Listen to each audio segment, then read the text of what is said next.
The history of the Siege of Exeter is an important part of England's history. It was a decisive triumph for the Parliamentarians and changed the course of the English Civil War.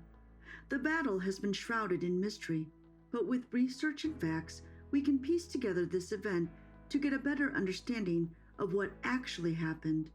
Join us now for this episode of Liber-Tea as we unpack this important mark in England's history. Subscribe, like, share, and comment with your thoughts on these and other important ports of historical interest. The Siege of Exeter is a story involving death, war, and love, and was a military campaign in which the Parliamentarian army led by Sir Thomas Fairfax besieged and captured the Royalist city of Exeter. It took place during the First English Civil War, which would ultimately lead to a conflict between King Charles I and his subjects who supported Parliament. The battle was brutal and resulted in more than 1,500 deaths. The Siege of Exeter became the first major conflict of the English Civil War and is divided into three parts. This siege was about religion, power, and economics, which all led to this event. The siege started when Royalist forces led by Sir Richard Bamfield to enforce Charles I's failure to pay for Parliament's Scottish wars as per their agreement. One of the main reasons that this war happened is due to King Charles's inability to fulfill promises that he had made with Parliament in a recent agreement. Another reason why this war started is because there was a radical religious divide between Catholics and Protestants that had become more exacerbated over time. And yet, a third reason was the literal use of money.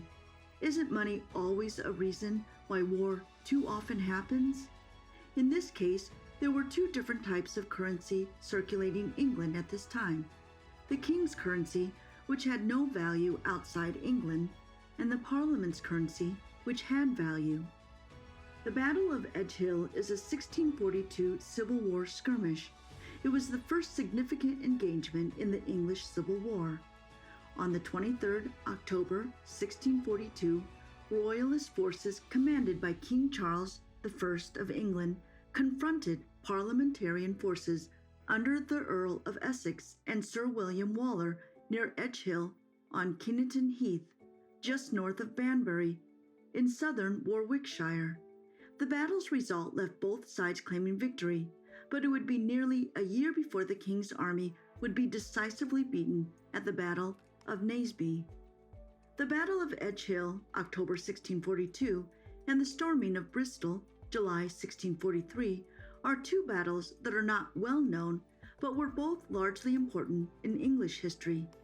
At the storming of Bristol, after taking Exeter, General Thomas Fairfax and his army stormed Bristol with about 9,000 men.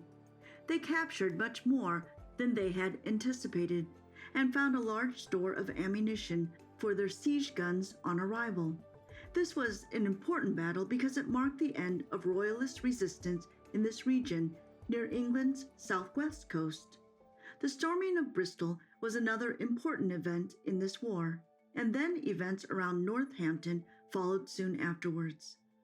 Few battles in the English Civil War seem to have attracted as much interest as the Battle of Newbury, most likely because it was such a significant turning point in England's history.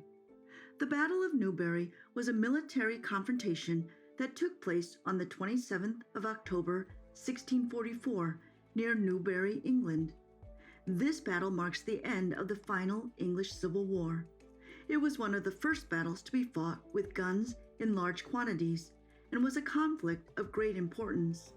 It was a military confrontation between the English Parliamentary army of 11,000 men under the Earl of Essex and the much smaller Royalist army under Lord Wilmot. The Parliamentary army consisted primarily of English infantry and was led by experienced commanders like Robert Devereux, the 3rd Earl of Essex, and John Hampden. The Royalist army had more cavalry than infantry, with an inexperienced commander in King Charles I. The battle is famous for being one where Oliver Cromwell used a military formation that had not been seen before in England, the trained band. We should note that it was well-rested parliamentary forces that won the battle against Lord Wilmot's tired forces, who were without their commanding officer, King Charles I himself. The English civil wars were a devastating series of conflicts fought in the middle of the 17th century. They centered around a titanic struggle for power between King Charles I and Parliament, with battle lines drawn over deep-seated and complex divisions in politics, religion, and economic policy. Families and communities at all levels of society were drawn into the conflict, and many suffered great losses. The wars forever altered the relationship between the monarch and Parliament, stirring questions of power, might, and democracy. This led to a long, slow rise in Parliament becoming the main instrument of power in the land. The English civil wars and the suspended government brought about the end of the monarchy, but only for 11 years. The motivations of the Parliamentarian winners were varied, and it proved impossible for them to reconcile their political, religious, and social desires and agree on a new constitution for government. Frustration led to a military-backed oligarchy taking over, held together largely by the will and authority of one man, Oliver Cromwell.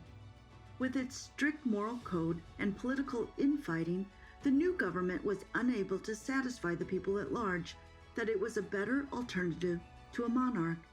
The failure of the regime is evident in the way it crumbled after Cromwell's death and the ease with which a king was restored. The monarchy had a strong political legacy during the reigns of Charles II and James II. The tension between the monarch and Parliament continued throughout both of their reigns. James II tried to exercise absolute authority, but he was deposed in 1688, and the new joint monarchs, William III and Mary, agreed to Parliament's Bill of Rights in 1689. Thomas Paine's document that stated the rule of a king or queen cannot change, raise taxes, or start military conflicts without Parliament's position. The measures enacted during the Civil Wars were the beginning of today's constitutional monarchy, where power is really vested in Parliament.